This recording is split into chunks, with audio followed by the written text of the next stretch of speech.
malam dan Allah nawa ne adadin sadaki a musulunci?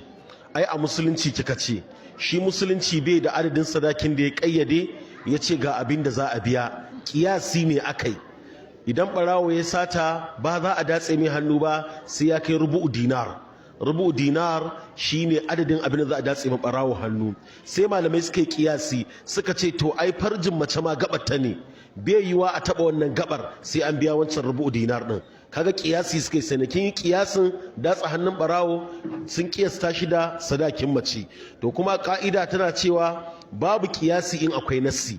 Nassin Qur'ani cewa yayi wa in aradtum istibdala zawjin makana zawjin wa ataytum ihdahunna qintaran fala ta'khudhu minhu shay'a. Al-qintar al-mal al-kathir.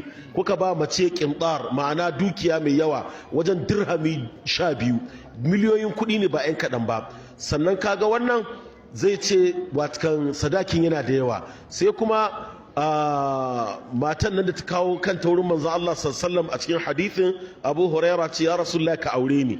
Wani sahabi ya ga alama annabi bai bukata ya ce in baka bukata ni ina bukata.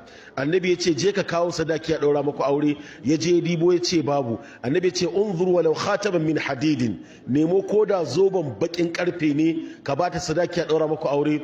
Ya ce wallahi walau khataman min hadidin babu, ko zoban bakin karfe ne babu. Sai ce ma ma'aka min alquran, me ka haddace na alqur'ani? Sai ce suratul baqara wallati taliha.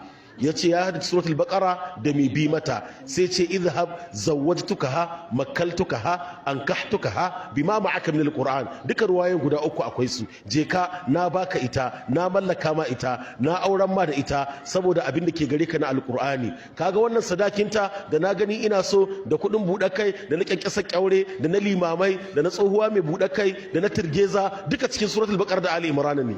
Sura ka duka za a hada gaba daya, an riga an sallame ta.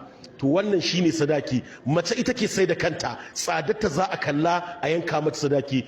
Ga mace mai ilimin addini, mai ilimin boko, mai hankali, mai sanin ya kamata, doguwa, fara, mai gashi, dumdum, ya gidan tubarkalla. Sadakinta ko an ce ka bada 500 za ka bada.